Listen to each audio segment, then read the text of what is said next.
Hello, friends. This is Dave Hurwitz, executive editor at ClassicsToday.com, here with the greatest recordings ever.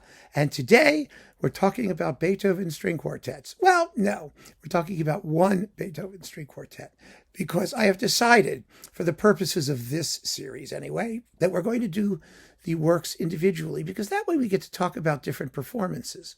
You know, the problem with chamber music, and I've said this before, is that the level of performance of chamber music is so high, and nowhere is it higher than with the Beethoven string quartets, because every string quartet in the universe does them, and most of them take it enormously seriously and do them very, very well, because they're trained in the same sort of school of performance and tradition, and they're aware of who they are and where they fit and what the music's supposed to do and how it's supposed to sound. I mean, it's hard to find bad performances of the Beethoven string quartets.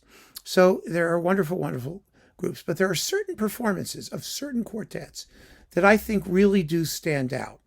And those are worth mentioning. And I also think it's a very good idea, if you're starting to listen to the Beethoven string quartets, that you take them one quartet at a time. You know, that you don't, they come in clumps. You know, there's the three clumps: the early quartets, the middle quartets, and the late quartets. And you almost always have to get a group. And that's not always the best way to listen. I mean, it's not a good idea to start at the beginning with the early quartets, I think, because I don't think they're Beethoven's best quartets, number one. And number two, I mean, there are some wonderful pieces there, no question about it, but I find them to be somewhat densely overwritten. I don't think he really settled down into his quartet writing until he got to the middle quartets, which is where I would start. And then the late quartets are considered to be so abstruse and beyond the mere mortal realm that that you have to be in a near death or something like that to enjoy them, which isn't true at all. I mean, they're beautiful works and very clear and lucid in their expressive journeys, but they're also difficult works in the sense that they're big and they're long and they're intense emotionally. So, they take a lot of concentration. And so, yeah, we're not going to do clumps. We could, but we're not. I mean, I've done clumps elsewhere on this channel. We've talked about the Beethoven quartets quite frequently. And you can, if you're feeling clumpish, then you can go crazy looking at the clump videos. But for now, we are talking about Rasumovsky String Quartet number 1. There are 3 of them, the Opus 59 quartets. And the 3 of them are beautiful works, and they're united by the use of a Russian theme. Because Count Rasumovsky was Russian, and he said to Beethoven, you have to use a Russian theme in your quartets.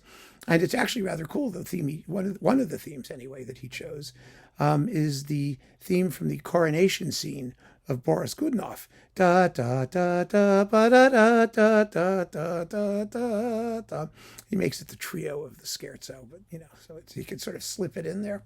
But that's not the point. That doesn't matter either. What matters is, number 1 is probably the most famous of all of the Beethoven string quartets, and it's certainly one of the best and easiest to get into, the one that sounds the most like Beethoven and the least like anybody else who was writing quartets at the time, such as Haydn or Mozart or someone else who you may have also heard, Schubert, those people. So Rasumovsky number 1 is, I don't know, there's something incredibly lucid and noble about it. Nobility was one of the things that Beethoven had. It was a quality in his music, an inherent quality in his music. If you think of the Archduke Piano Trio, which begins with a theme quite similar to the opening of this quartet, actually. They're very similar. There's a calm, and, Beethoven's supposed to be all Sturm und Drang and turbulence and all that, and he is. But there's more than that. There's so much more than that.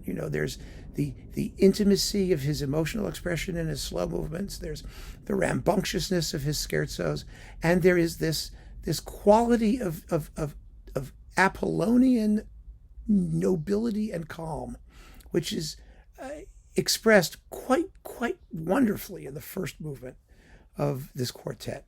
I mean, it begins with a fabulous theme on the cello. Ya da da da da, ya da da da ba ba ba ba da. It's so beautiful, And it almost represents everything that great string quartet writing is supposed to be. In Goethe's description of what a string quartet is, which was, a conversation, a civilized conversation between four distinct individuals or something like that. Well, that's what this quartet is. And it's got, yes, it's got the rambunctiousness, and it's got the gorgeous slow movement, and it's got all those things. It has all those things, but the opening is so marvelous. And the performance in question that has always just sent me into Empyrean realms beyond my ability to adequately describe is this one with the Quartetto Italiano. Because this was a string quartet, an ensemble that could best be described as aristocratic, civilized, cultured, all of those things in the best possible way. I don't mean it sarcastically.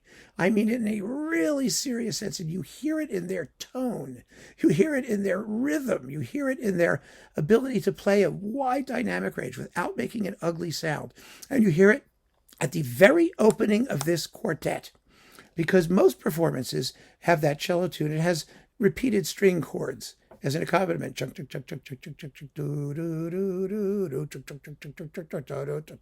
that. Well, a lot of them play it very quickly. I mean, it's usually do do do do do do do do. I mean, it can be. This performance is a little bit slower than normal. It gives the whole piece time to bloom. You hear the resonance of the cello. You hear the chords pulsating.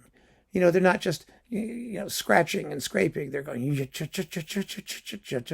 pushing the music forward. And the big climax, the crescendo that ensues, it has this wonderful feeling of fulfillment when it arrives. It's just incredible. It's an incredible performance. In fact, they're wonderful in all of the quartets, and they're particularly wonderful in the middle quartets. And so I just adore it. It's Opus 59, number 1, in case you're curious. But if you're going to start with Beethoven quartets, you want to get one of the greatest recordings ever, start with Rasumovsky number 1, Opus 59, number 1 in F major, with the Quartetto Italiano.